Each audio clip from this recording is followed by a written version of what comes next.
He thought God had taken everything, his legs, his fortune, even his wife's smile. But one day, a barefoot boy handed him a glowing blue bottle and said 7 words that changed everything: "Drink this, and you will walk." Nathaniel Voss had once been the kind of man people whispered about in elevators and waited hours just to meet. He owned billion-dollar properties, sat in a glass penthouse above Manhattan, attended black-tie galas where his signature could change lives. Now he sat under a dying maple tree in Central Park, alone, forgotten. A man in a wheelchair, wrapped in silence. It had been 17 months since the accident. A drunk driver. A flipped SUV. 1 second too late, and the impact shattered more than his spine. His legs had never moved since. But that wasn't the worst part. The pain didn't come from the paralysis. It came from the silence that followed. He lost more than his body. He was about to lose everything else. What if the real pain comes after the accident? Nathaniel thought losing his legs would be the hardest part. He was wrong. The real ache came in slow, quiet waves. His business partners began to disappear, not all at once but in carefully worded emails and unanswered calls.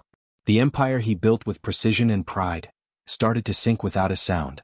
His investments crumbled like dust. His name, once a force that made deals move, now barely echoed in boardrooms. No one leaned in when he spoke. Some didn't even look up. But the sharpest wound came from the person closest to him. Elena. The woman who once lit up rooms now barely lit up the apartment. Her eyes were tired. Her laughter gone. She tried. She really did. But the weight of caring for him day after day was hollowing her out. He watched her fade, slowly, until she looked more like a reflection than a wife. And all he could do was sit and watch it happen. Every morning he asked the sky one question, until one day, someone answered. It wasn't a nurse. Not a doctor. Just a barefoot boy holding a blue bottle. Nathaniel had grown used to being ignored. Most people walked past him like he was a forgotten statue in the park. But this boy stopped. He couldn't have been more than 7. Barefoot. Wearing faded denim overalls with one strap hanging loose. His skin was dusty. His hands were small. But his eyes held something old. He stood still for a moment, then raised a tall glass bottle toward Nathaniel. The liquid inside shimmered, bright blue, like molten sapphire catching the light. Nathaniel squinted. What is that? The boy didn't answer the question. He just smiled slightly. It's not about the drink, he said softly. It's the belief. Nathaniel narrowed his eyes. Belief in what? The boy tilted his head. Come. Certain. Belief in the one you're mad at every day. And then he said it, drink this, and you will walk. It looked like a scam, smelled like herbs, but something pulled him in. Nathaniel stared at the strange blue liquid. It didn't bubble, didn't fizz, but it glowed faintly in the sunlight like it had a secret. He glanced around. No cameras. No crowd. Just a boy with bare feet. Waiting? This is ridiculous, Nathaniel muttered. Still his hand moved. He unscrewed the cap. The scent drifted up, earthy, herbal, nothing he recognized. Not pleasant. Not unpleasant. Just unfamiliar. He paused. This is probably poison, he said to no one. But no one was stopping him. He raised the bottle to his lips. Took one sip. Nothing. Just a cool slide down his throat. He sighed, almost laughed at himself.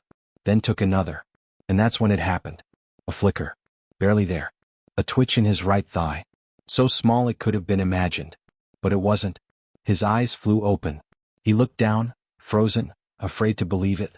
He pressed his fingers into the muscle. It responded. Moved. Not dramatically.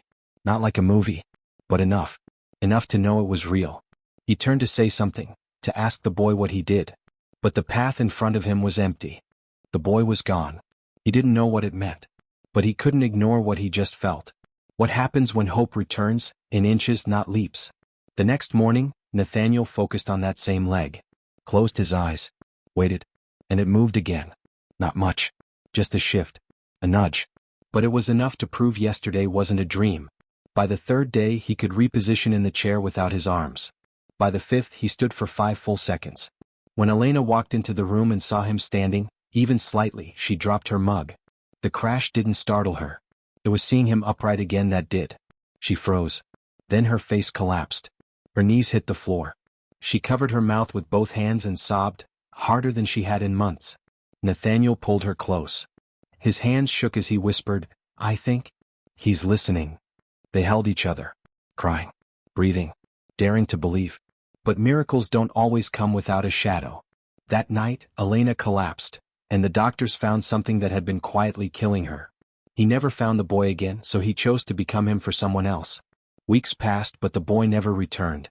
Not in the park. Not in his dreams. So Nathaniel did the only thing he could. He followed the parting words, "Help children." There was a youth shelter just blocks from his building.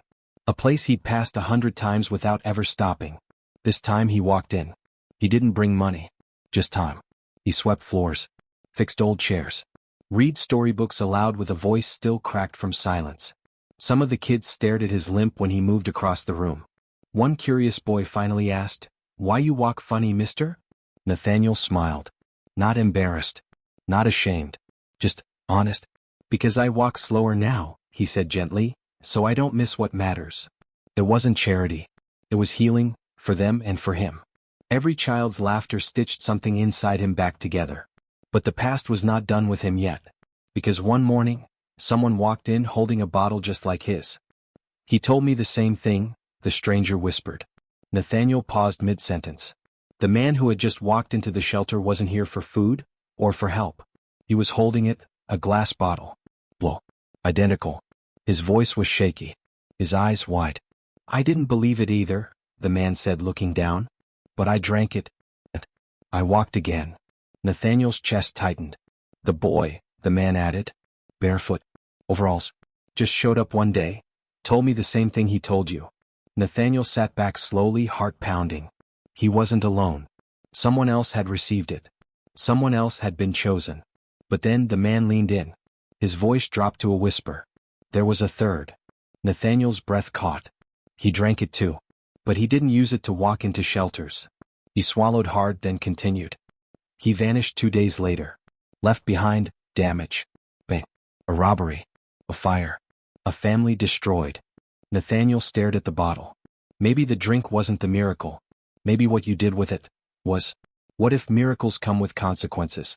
Where money failed, service bloomed. Nathaniel stopped chasing the boardrooms he once ruled. He didn't care about conference calls or quarterly gains. Instead, he picked up a shovel. Behind the shelter, he started a small garden, just a patch of soil and sunlight. Nothing fancy. But slowly, something grew.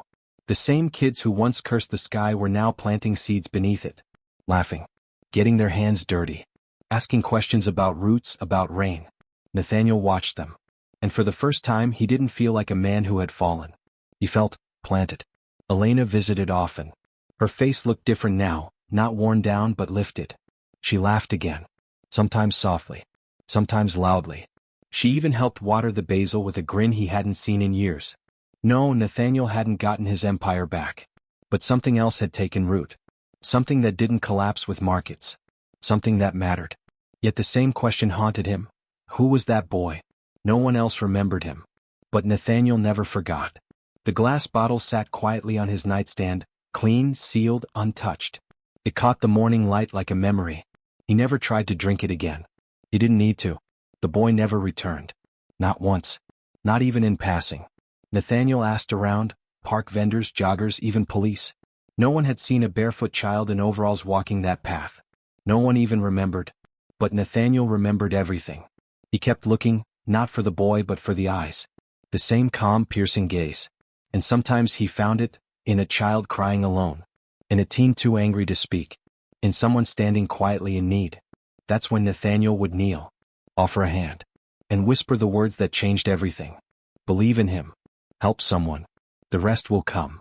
And somewhere beneath another tree, maybe another barefoot boy was waiting.